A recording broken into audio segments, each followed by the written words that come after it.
but I want to talk about Chat GPT. Fascinating question. Yeah. Have you experimented with it at all? I have not, but someone, the gentleman who runs the JRE companion page, made a rap with Chat GPT.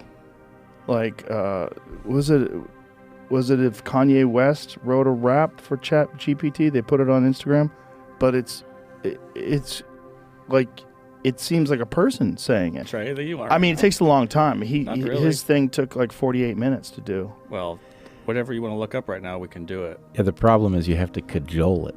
It'll get something know wrong, and you have to say, no, not that way. But let's just explain what it is. So ChatGPT is a large language model trained artificial intelligence, which is, let's just say, it can be awful, but it is often surprisingly good at answering questions you might have about how to do things.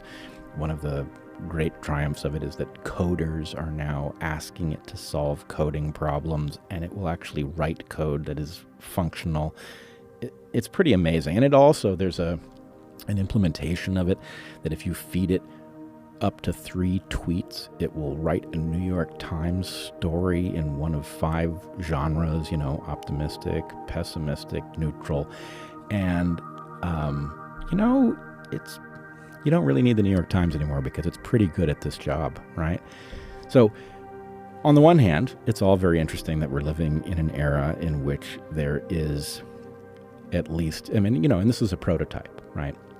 This is a prototype that was specifically trained and then placed on the internet so people could play with it, and I've seen lots of interesting uses. It's going to get better, right? We're dealing with ChatGPT 3. There's going to be a ChatGPT 4. But I have to say, I am quite alarmed, not only that this thing exists, but I don't think we're ready for it. And I don't think we're ready for it in a couple different ways. I mean, if you want to comfort yourself and say, well, this isn't that serious that we have this AI that can do these really shocking things, the comforting thing is that the way it's programmed, it doesn't know what it's saying. It doesn't matter that it convinces you that it's saying something and it means it and that it seems like a creative entity. What it's doing is it is basically using a predictive model that has been trained on a huge data set of written language, right? So the answer is, if you take 3 words in a row, can you predict what the next word is going to be? And they've exposed it to a large data set, and it's gotten really good at predicting basically these sequences to the point that it can now, if you prompt it correctly, it can spit out these very long explanations. Some of them are dead wrong. Sometimes they're right on target. But I have 2 concerns about it. One, if you imagine that this thing just gets a little better than it is, which is inevitable. In other words, if you become expert at operating this thing, at querying it, and it becomes better at understanding a wider range of topics because they turn it loose on everything that's written on the internet, for example, right? Then the point is the ability to fake expertise is going to go through the roof. I don't think we know how we're going to police a world in which, this problem's already bad enough. Most academics are fakers. They don't know that, right? They trained in something, they wrote a dissertation, they think they're experts, but you can see when something unexpected happens, like the pandemic, you get just broad-scale failure across entire disciplines where nobody seems to get it right? So in that world, this is going to be even worse because now you have an artificial intelligence able to generate things in plain English that are often full of true information, but you don't know whether what generated it is some, brain-dead model or something else. That's one concern. And then the other concern is when we say, well, ChatGPT doesn't know what it's saying. It's not conscious. We know it's not conscious because it's not programmed to have a consciousness. We are actually ignoring the other half of the story, which is that we don't know how human consciousness works. I think it's clear that ChatGPT isn't conscious. It couldn't be. But it isn't clear, to me at least, that we are not suddenly stepping onto a process that produces that very quickly without us even necessarily knowing it. Oof. And what steps, if any, can be done to mitigate that at this point? Well, it's interesting. I I wrote a paper, which I never published anywhere, in 2016 about this very issue. In fact, I used basically the argument that you could attain artificial general intelligence by imbuing computers with a childlike play environment for language and then exposing them to a huge data set, which is not exactly what's happened here, but it's in the ballpark. And I would argue, and I did argue, that one needs to build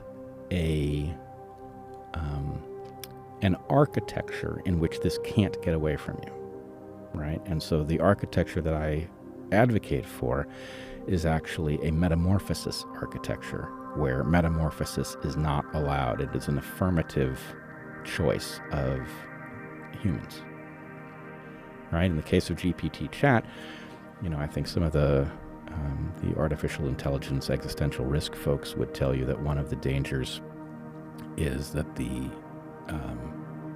chat AI could convince you to do its bidding, right?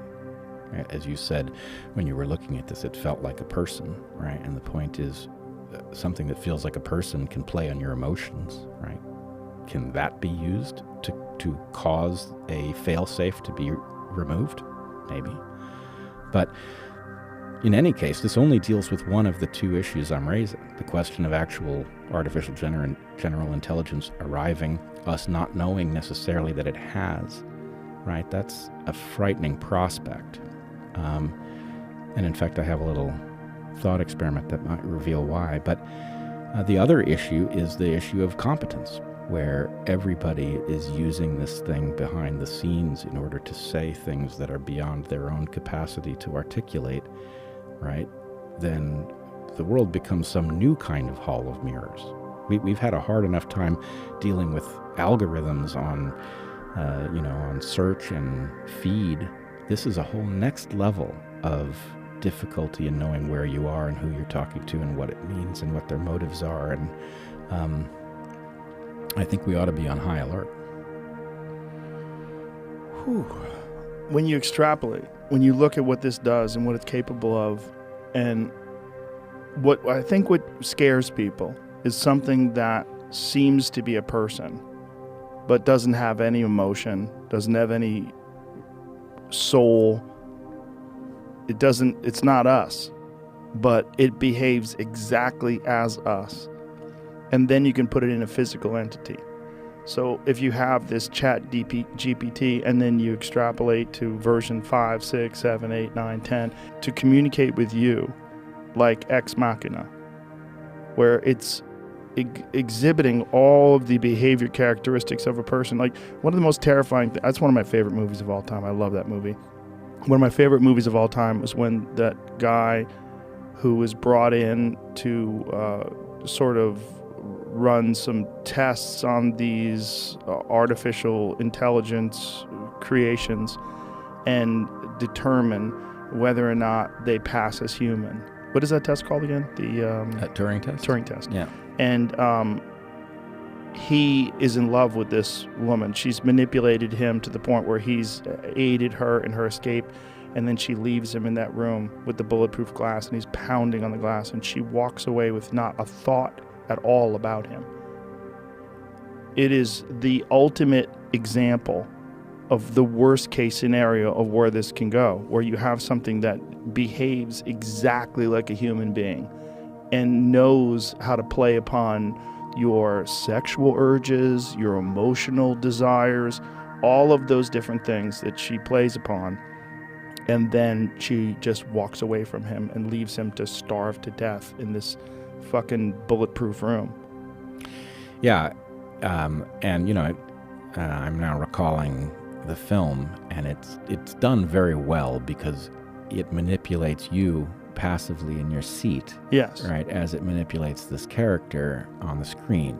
And so you are betrayed too. Yes. In this. You want to believe that it's emotional, and it has none of that. You feel bad for this woman, what Right. you think is a woman, who is contained. And, when she's saying to him when the power goes out, don't trust him. And then, the power comes back on. She behaves normally again. You're like, oh, my God.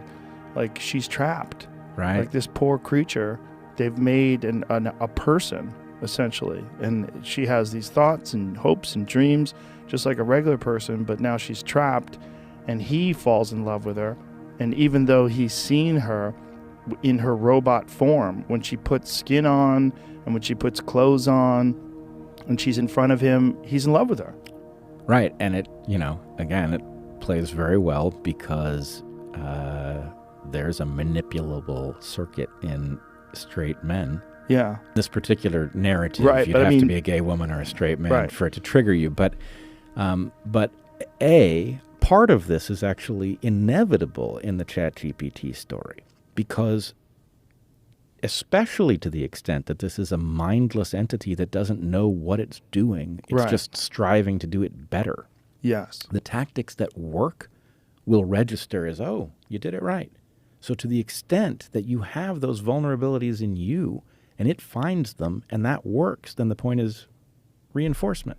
Right? It scares us because it's not us, but it is us. Well- because it's behaving exactly like us, but it doesn't have all the things that make a person a person. It doesn't have the biological vulnerabilities. It doesn't have the ability to actually sexually reproduce. It doesn't have emotions. It doesn't have all these different things that we like to think of.